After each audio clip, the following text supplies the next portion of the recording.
बिस्मिल्लाहिर्रहमानिर्रहीम। अस्सलाम वालेकुम second year students, hope all of you will be fine इंशाल्लाह ताला। मैं उम्मीद करती हूँ बच्चों कि आपने अपना कल का लेक्चर जो है वो आपको समझ में आ गया होगा, जिसमें हमने अपना चैप्टर ख़त्म किया था ट्रांसलेशन के साथ।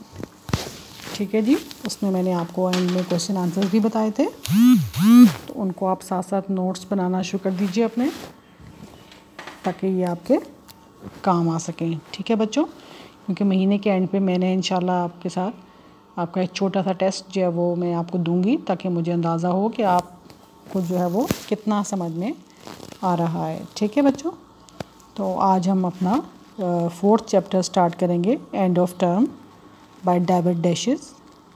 तो इसका मतलब एंड ऑफ टर्म का टर्म के अख्ताम पर, जैसे आप लोगों की क्लासेस का अख्ताम होता है फ़र्स्ट ईयर का मार्च के एंड में, अप्रैल के मिड तक आप लोगों की क्लासेस एंड होती हैं। ठीक है जी, तो इसी तरह से जो राइटर है डेविड डैशेस, उसने अपना ज़ाती तजर्बा, ये एक ऑटोबायोग्राफिकल ऐसे है ये, जिसमें उसने ख़ुद नविश लिखी है कि कैसे बचपन में जो है वो स्कूल का जब टर्म एंड होता था, अख्ताम होता था सेशन का, तो वो उसकी क्या फीलिंग्स होती थी। ठीक है, तो थोड़ा सा राइटर से मुतालिक मैं आपको थोड़ा सा ब्रीफ कर देती हूँ। David dashes is a modern 20th century British essayist and critic. He rights in a realistic manner of social events and human experiences.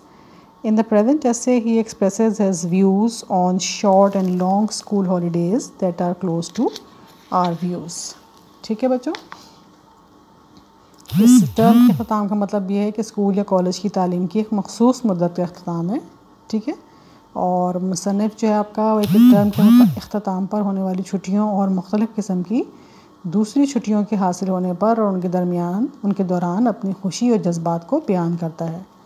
और वो बहैसियत तालिब इल्म उसकी अपनी क्या फीलिंग्स थी अब उसके बचपन में, उसके लड़कपन में, उसके जवानी में, वो आपके साथ बच्चों इस मज़मून में उनको भी शेयर करेगा। बहुत दिलचस्प मज़मून है, बहुत ध्यान से सुनिएगा और से, आपको बड़ा मज़ा आएगा इसको सुन के, क्योंकि इसमें मेरा ख़्याल है कि मुसन्निफ़ के ज़ाती ख़यालात के साथ साथ आप लोगों के भी अपने जो ज़ाती फीलिंग्स हैं वो आप इसके साथ शेयर कर सकते हैं। ठीक है जी। I believe a school teacher wrote a book some years ago with the title Friday Thank God. That phrase expresses perfectly my attitude to the arrival of the weekend during term time when I was a schoolboy. The daily grind of school with its abundant homework, its fierce competition, the sense of never being able to relax pressed heavily upon me. In spite of the fact that I often enjoyed the actual classroom work, waking up in the morning with the knowledge that one simply had to get out of bed, that there was no possibility of turning over for an extra dose, and seeing the hours of school stretching ahead was a dismal experience, especially on a Monday. ठीक है जी बच्चों, इसमें writer आपका कहता है, मुझे यकीन है कि चंद साल पहले स्कूल के उस्ताद ने एक किताब लिखी थी बच्चों, उसका नाम था खुदा का शुक्र है कि जुम्मा आया। ठीक है, तो ये जुमला जब वो स्कूल का तालिब इल्म था, तो तालीमी जो उसका दौर था उसके दौरान उसके जब हफ्ते का अख्ताम होता था, तो उसका जो बिल्कुल सेम उसका एटीट्यूड होता था, उसका अपना रवैया होता था, उसकी ये लगता है कि ये जो उन्वान है वो अक्कासी करता था। स्कूल की रोज़ाना की जो मुशक्क़त होती थी, घर के लिए ढेर काम, दूसरों के साथ मुकाबला, ठीक है, कभी भी आराम ना कर सकने का एहसास, और इसके बावजूद कि अक्सर वो अपनी क्लास में किए जाने वाले काम से लुत्फ़अंदोज़ भी होता था, कोई निकम्मा किस्म का जो है वो स्टूडेंट नहीं था, बड़े शौक़ से वो स्कूल का काम करता था। लेकिन ये सारी चीज़ें जो हैं उसके ऊपर शदीद दबाव डाले रखती थी, और सुबह इस इल्म के साथ उसकी आँख खुलना कि बस अब बिस्तर से निकलना ही निकलना पड़ेगा, और ये कि एक आध करवट इधर उधर लेके कोई एक आध ऊँग लेने का भी कोई फ़ायदा नहीं। ठीक है जी, और सामने स्कूल में गुजरने वाला जो पूरा दिन होता था उसको देखना, ख़ास तौर पर पीर के दिन, मंडे का दिन, वो तो एक बहुत ही उसके लिए, राइटर के लिए एक अफसोसनाक तजर्बा था, बड़ा ही डिप्रेसिंग किस्म का तजर्बा होता था उसके लिए। ठीक है बच्चों, क्योंकि वो क्यों होता था, इसलिए कि वो छुट्टियां गुजार के आया होता था। उनके स्कूलों में जो वो सैटरडे और संडे 2 ऑफ मिलते थे इन्हें, उसके बाद तो मंडे वाकई में बड़ा ही डिप्रेसिंग होता होगा डेफिनेटली उसके लिए। ठीक है, जैसे कि आम किसी भी तालिब इल्म के लिए हो सकता है। ठीक है बच्चों, इसमें जो डिफ़िकल्ट वर्ड्स यूज़ हुए हैं उसमें एक है जी फ्रेज़, ठीक है, ये ग्रुप ऑफ वर्ड्स को कहते हैं गिविंग सम मीनिंग, ठीक है। जुज़ व जुमला आप कह सकते हो इसे। एटीट्यूड कहते हैं कि वे ऑफ थिंकिंग, अंदाज़ फ़िक्र। ग्राइंड कहते हैं मुशक्क़त वाला काम, उकता देने वाला काम। अबंडेंट होता है बच्चों टू मच, बहुत ज़्यादा। और फियर्स कहते हैं शदीद, ठीक है जी, बहुत ज़्यादा शिद्दत के साथ। उसके बाद रिलैक्स है जी, रिलैक्स का मतलब होता है आराम। इन स्पाइट ऑफ की का मतलब होता है कि बावजूद। टर्निंग ओवर करवट बदलना। डोज कहते हैं ऊँघ लेना। स्ट्रेचिंग फैले हुए। डिसमल कहते हैं अफसरदा कुन, ठीक है बच्चों। ये आपके डिफ़िकल्ट वर्ड्स थे, इस पैराग्राफ में स्टार्ट हुए थे। अच्छा जी, अब हम नेक्स्ट पैराग्राफ स्टार्ट करते हैं। We had a maid once who would climb each morning with grim steps up to the attic floor where Lionel and I slept in one bedroom and my sister Sylvia in another, and announce in deep funeral tones, Lionel, David, Sylvia, it's time I used to lie waiting for that ominous tread on the uncarpeted attic stairs, and the voice it heralded sounded in my ears like a summons to damnation. The anticipation was always worse than the reality. I don't remember over being especially unhappy in class, but the oppressive weight of the knowledge of a full day's school ahead remained a characteristic sensation of my childhood, and disappeared only after I had left school and entered the university, where the smaller number of classes to be attended and the freedom of the student to come and go meant a completely new kind of academic world. इसका तर्जुमा मैं आपको बताती हूँ बच्चों कि उस ज़माने में वो कहता है हमारी एक मुलाजमा होती थी जो हर सुबह अपने बहुत ही परेशान कुन कदमों से सीढ़ियाँ चढ़कर हमारे एटिक में आती थी। एटिक बच्चों अमूमन घरों में जो ऊपर वाले साइड पे कमरा बना हुआ होता है, ठीक है, तो वहाँ आती थी जहाँ लॉयनल और ये इसका भाई था लॉयनल वो और इसकी बहन सिल्विया जो है वो दूसरे कमरे में सोते थे। तो उसकी गहरी मातमी आवाज़ में ऐलान करती या ऊंची ऊंची इनकी आवाज़ें लेती, इनके नाम लेती, लॉयनल, डेविड, सिल्विया, वक्त हो गया है। तो कहते मैं उसकी सीढ़ियों की जहाँ पे कालीन नहीं बिछा होता उसके कदमों की चाप सुनता था और उन बच्चों को उन कदमों की चाप और उसकी आवाज़ के इंतज़ार में जिसकी ये चाप पेश खेमा होती थी कि मैं बिस्तर पर लेटा होता था, मेरे कानों में यूँ पड़ती थी जैसे जहन्नुम से बुलावा आ गया। यानी उसको बड़ा सा गुस्सा आता था जब वो आके सुबह इनको जगाती थी इनकी मुलाजमा। तो किसी चीज़ का भी अगर आप पेशगी कोई तसव्वुर कर लें बच्चों तो वो हमेशा हकीकत से ज़्यादा तकलीफ़देह होता है।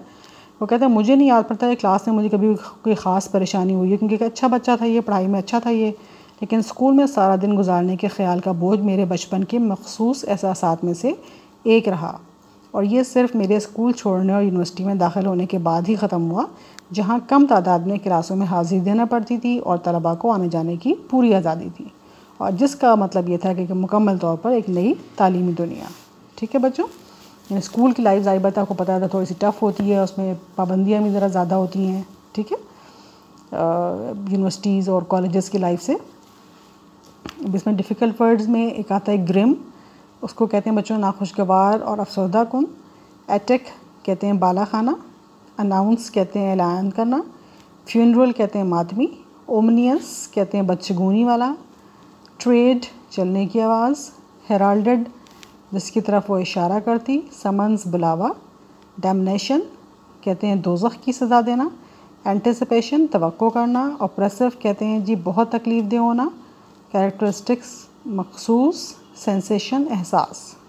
ठीक है बच्चों, next paragraph. To wake up on a Thursday morning to feel the end of the week already lying ahead, Friday morning was positively rose coloured.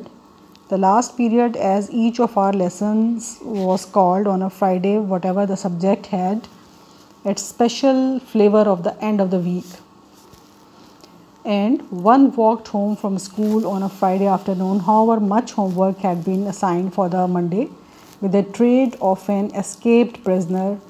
Friday night, with 2 solid days before school again, was the best night of the week. Saturday night, with still a whole day between it and Monday, was pleasant in a quite different way.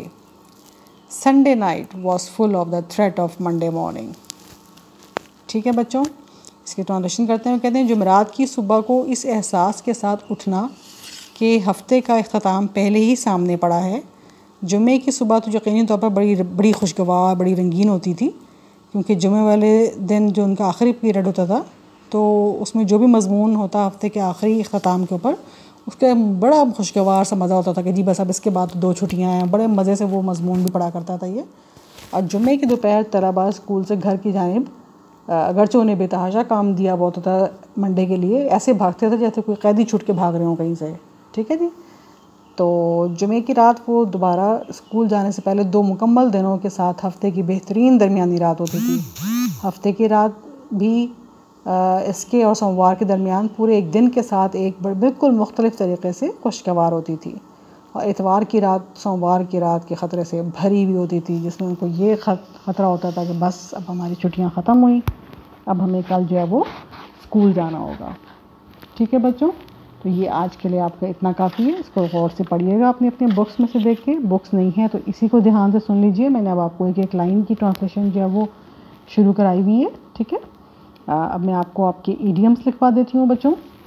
Next 5 idioms from 46 to 50। ध्यान से सुनिएगा, मैं इसकी meanings बता रही हूँ, आप इसमें साथ साथ इसकी जो है वो सेंटेंसेस भी अपने कॉपीज़ में बनाना शुरू कर दें। ठीक है जी। नंबर 46 है बच्चों, बिलो द बेल्ट, नाजायज़ कोई काम या ना मुनासिब तरीक़ा इख्तियार करना। 47 कहते हैं बिसाइड द पॉइंट, गैर मुताल्लिक़ होना, गैर अहम होना। 48 है बच्चों, बेस्ट ऑफ बोथ वर्ल्ड्स, इसको कहते हैं जी 2 मुख्तलिफ मैदानों में फ़ायदे उठाना। 49 कहते हैं जी बेटर हाफ, जीवन साथी। ठीक है।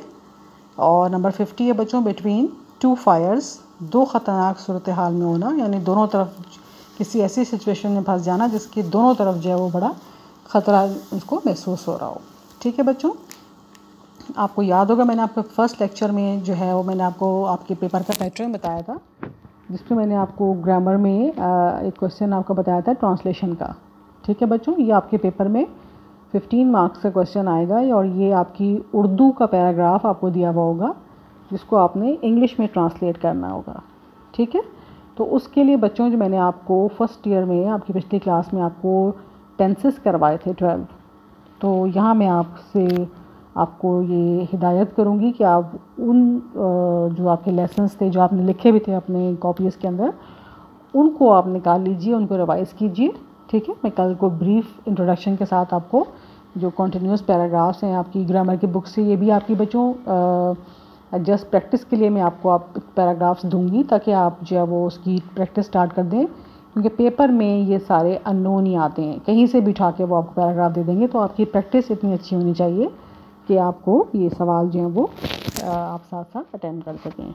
ठीक है बच्चों, उम्मीद है कि आज का लेक्चर आपकी समझ में आ गया होगा। इंशाअल्लाह ताला कल आपसे दोबारा मुलाकात होगी। उस पर तक के लिए अल्लाह हाफ़िज़।